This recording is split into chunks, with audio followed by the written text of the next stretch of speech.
Rao Bahadur cruise பர்னந்தாவின் 153வது பிறந்த நாளை முன்னிட்டு தூத்துக்குடியில் உள்ள அவரது திருவுருவ சிலைக்கு தமிழ்நாடு அரசு சார்பில் கனிமொழி எம்பி, அமைச்சர் கீதாஜீவன் உள்ளிட்டோர் மாலை அணிவித்து மரியாதை செலுத்தினர். தூத்துக்குடி மக்களின் தாகம் தீர்த்தவரும் தூத்துக்குடியின் தந்தை என போற்றப்படுபவருமான ராம் பகதூர் குரூஸ் பர்னாந்தின் 153வது பிறந்த நாள் இன்று கொண்டாடப்படுகிறது.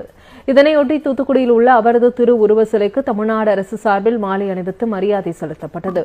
திமுக துணை பொதுச் செயலாளர் கனிமொழி எம்பி, சமூக நலன் மற்றும் மகளிர் உரிமைத்துறை அமைச்சர் கீதாஜீவன், தூத்துக்குடி மாநகராட்சி மேயர் ஜெகன் பெரியசாமி, மாவட்ட ஆட்சித்தலைவர் செந்தில்ராஜ், சட்டமன்ற உறுப்பினர் சண்முகையா உள்ளிட்டோர் குரூஸ் பர்னாந்துவின் சிலைக்கு மாலை அணிவித்து மரியாதை செலுத்தினர்.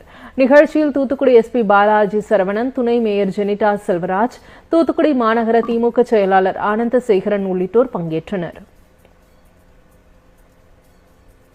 வணக்கங்க. இப்ப நீங்க பாக்குறது தூத்துக்குடியின் தந்தை ஐயா ராவ் பகதூர் குரூஸ் பர்னாந்திஸ் அவர்களின் 153வது பிறந்த நாள் விழாவை தாங்க பாக்குறீங்க. இந்த விழாவில் ஐயா அவர்களுக்கு மாலை அணிவித்து விட்டு ஐயாவின் ஆசீர்வாதம் பெற்றுக்கொண்டேன். அதன் பிறகு என்னையும் சின்னியா அவர்கள் கௌரவித்தார்கள். மிக்க மகிழ்ச்சி. இதைத் தொடர்ந்து நலத்திட்ட உதவிகள் மிக பிரம்மாண்டமான அளவில் பழைய முனிசிபால் பக்கத்தில் வைத்து நடைபெற்றது. இதில் நலத்திட்டங்களை பெறுவதற்காக பல்லாயிரக்கணக்கான மக்கள் குவிந்த வண்ணம் இருந்தன. அவர்களுக்கு எந்த விதத்திலும் குறைவில்லாமல் அள்ளி அள்ளி வாரி வாரி அவர் வாரிசுதாரர்கள் மட்டும் கொடுத்து கொண்டே இருந்தனர். ஏனென்றால் பார்ப்பதற்கு சந்தோஷமாக இருந்தது. ஐயா அந்த காலத்திற்கு தூத்துக்குடி மாவட்டத்திற்கு அள்ளி அள்ளி வழங்கியதே இதற்கும் ஈடுகட்டவே முடியாது. பாருங்கள், விடியை வைத்து வைத்து வெடித்து எல்லோரும் சந்தோஷமாக, நம் தந்தைக்கு பிறந்த நாள் இருந்தால் எப்படி சந்தோஷப்படுவோம், தாய்க்கு பிறந்த நாள் என்றால் எப்படி சந்தோஷப்படுவோம், நமது தாத்தாக்கு பிறந்த நாள் என்றால் எப்படி சந்தோஷப்படும்.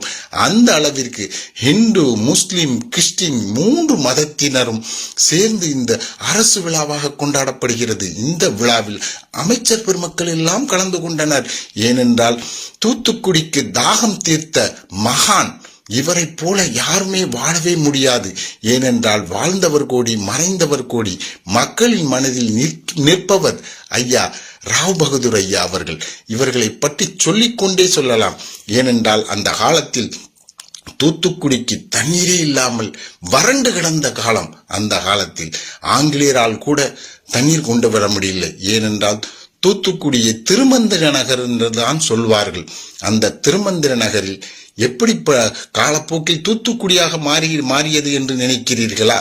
தூத்துக்குடி என்று எப்படி மாறியது என்றால், அந்த காலத்தில் தண்ணி இல்லாமல் தண்ணீரை தோண்டி தூத்து குடித்தனர்.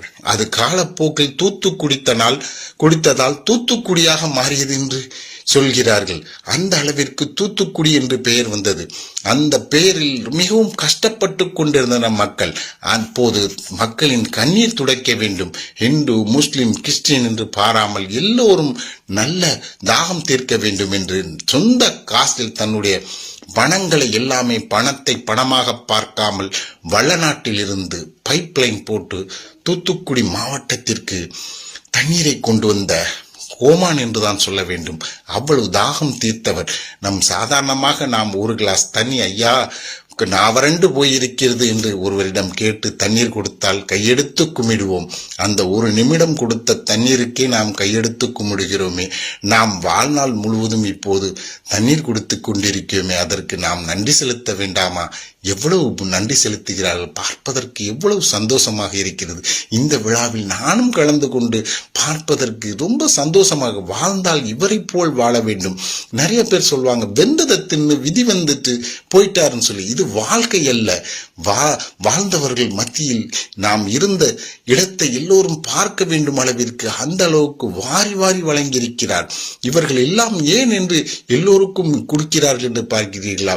வலது கைக்கு கொடுப்பது இடது கைக்கு தெரியக்கூடாதது என்பது அந்த காலம். ஆனால் தெரிந்தால்தான் 4 பேருக்கு உதவணுங்கிற எண்ணங்கள் வரும். அதற்காகத்தான் இவ்வளவு அழகாக எல்லோரும் தையல் மிஷின், சாப்பிடக்கூடிய அரிசி, பலகாரங்கள் எல்லாமே சாப்பாடு இன்றைய தினம் பார்ப்பதற்கே ரொம்ப சந்தோஷமாக இருந்தது. குருஸ் பெர்னாந்தி ஐயாவுடைய ஊரில் நான் பிறந்திருக்கிறேன், நாம் பிறந்திருக்கிறோம் என்றால் சந்தோஷப்பட வேண்டும் எல்லோரும். இவர் ஒரு வரலாறு என்றுதான் சொல்ல வேண்டும். இன்று அவர் வழங்கிய இடங்கள் பார்த்தீர்களா? இப்போது இருக்கிற முனிசிபாலிட்டியில் இருந்து, சுடுகாடில் இருந்து ஏகப்பட்ட இடங்களை வாரி வாரி வழங்கியிருக்கிறார். இவ்வளவு பெரிய மகான் அவர்கள் வாழ்ந்த பூமியில் நான் வாழ்கிறேன், நாம் வாழ்கிறோம் என்று சந்தோஷப்படுங்கள். இந்த வரலாற்றை குழந்தைகளுக்கு சொல்லிக் கொடுங்கள். வெறும் தாத்தா பாட்டி எப்படி சொல்கிறோமோ, நமக்கு தாகம் தீர்த்தவர். ஏனென்றால் தூத்துக்குடிக்குள் நுழையும் பொழுதே ஐயாவின் அடையாளம் தான், ஐயாவின் சிலைதான் வைக்கப்பட்டிருக்கிறது. அதற்கு காரணம் என்ன? தாகம் தீர்த்தவர். சாதாரணமான விஷயம் அல்ல. அந்த காலத்தில் தண்ணி கொண்டு வருவது என்றால் எவ்வளவு, இன்று விஞ்ஞான வளர்ச்சியில் எவ்வளவு மிஷின்கள் எல்லாமே வந்து விட்டது. அதை வைத்து நாம் எந்த வேலைப்பாடுகள் பார்த்தாலும் தண்ணி கொண்டு வந்து விடலாம். ஆனால் அந்த காலத்தில், அந்த லெவலுக்கு வளர்ச்சி இல்லாத காலத்தில் எவ்வளவு பணங்களை அள்ளி அள்ளி கொட்டி கொட்டி மக்களுக்காக தாகம் தீர்த்தவர். இன்று எல்லோரிடம் கையிலும் பணம் இருக்கிறது. ஆனால் அன்று ஐயாவுடைய கையில் இருக்கும் பொழுது தான் எப்படி வேணாலும் வாழ்ந்திருக்கலாம். ஆனால் என் மக்கள் தாகம் தீர்க்க வேண்டும் என்று அவ்வளவுக்கு தாகம் தீர்த்தவர். இன்று மினரல் வாட்டர் தண்ணீரிலிருந்து எல்லாமே நாம் குடிக்கிறதுக்கு எல்லா வசதியும் வந்திருக்கு. இந்த தூத்துக்குடி மாவட்டம் இந்த அளவிற்கு டெவலப் ஆனதற்கு காரணம், இன்னைக்கு ஸ்மார்ட் சிட்டியாக மாறி இருக்கிறது. அதற்கு காரணம் குருஸ் பெர்னாந்திஸ் ஐயா அவர்கள் தான். அதனால் தான் 153வது விழாவை அரசு விழாவாக கொண்டாடப்படுகிறது. இந்த விழாவில் மீனவர் சமுதாயம் மட்டுமல்லாமல் எல்லா நலிந்த சமுதாயத்தினர் எல்லாருக்கும் வாரி வாரி வழங்குகின்றனர். எவ்வளவு பார்ப்பதற்கு எவ்வளவு சந்தோஷமாக இருக்கிறது. இவர்கள் வள்ளல்களோடு பிறந்த உறவுகளா என்று நாமும் இப்படி உதவ வேண்டும் என்று எல்லோரும் நினைக்கும் அளவிற்கு ஃபாதர் சிஸ்டர்ஸ் எல்லாருமே வந்திருந்தார்கள். மதம் இந்து, முஸ்லிம், கிறிஸ்டின் என்று பாராமல் எல்லாரும் நம் வீட்டில் ரம்ஜான் நடைபெறுகிறது, கிறிஸ்துமஸ் நடைபெறுகிறது, தீபாவளி நடைபெறுகிறது. எப்படி கொஞ்சம் சந்தோஷமாக கொண்டாடுவோம். இன்றைய தினத்தை கேக் வெட்டி எவ்வளவு அருமையாக கொண்டாடினார்கள். இதை பார்ப்பதற்கே சந்தோஷமாக இருக்கிறது. இந்த தையல் மிஷினை வாங்கி கொண்டு செல்பவர்கள், அவர்கள் குடும்பம் வாழ்நாள் முழுவதும் பசியாரும். அதற்கு பசி ஆற்றுகிறார்கள். பார்த்தீர்களா? இதை பார்ப்பதற்கு எவ்வளவு சந்தோஷமாக இருக்கிறது. இதுதான் உதவி என்பது. உதவி செய்வதற்கு மனம் வேண்டும். பணம் இருப்பவனுக்கு மனம் இல்லாமல் இருக்கலாம். ஆனால் இங்கு மனம், பணம் எல்லாமே பூந்து விளையாடுகிறது. எல்லாருக்கும் வாரி வாரி வழங்குகின்றன.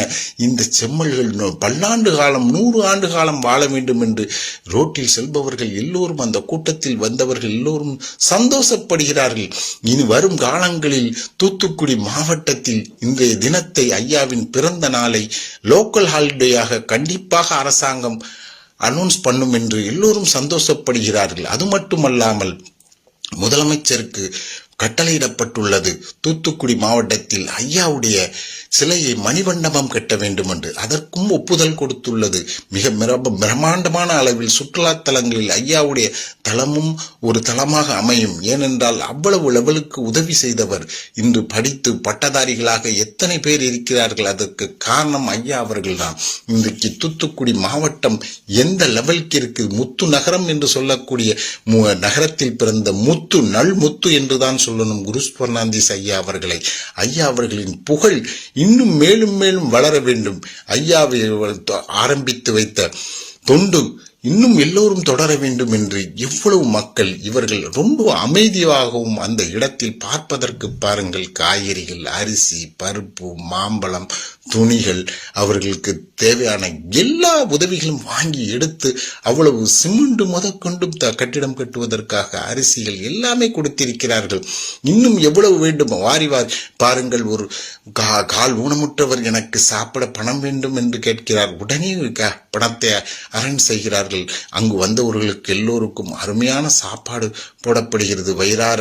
ஏனென்றால் சாப்பிட்டவர்கள் ஐயா அவர்களுடைய வாழ்த்தனும், அவர்களுடைய குடும்பங்கள், சொந்த பந்தங்கள் எல்லாரும் நல்ல இருக்கணும் என்றுதான். இன்றைக்கு தூத்துக்குடியில் இந்த அளவிற்கு எந்த இடத்திற்கு சென்றாலும் சரி, இவ்வளவு அளவுக்கு விலைவாசிகள் இருந்தும் இடங்கள் அவ்வளவு பார்ப்பதற்கு எவ்வளவு அழகாக இருக்கு. இதற்கு மூல காரணம் ஐயா போட்ட விதைதான்.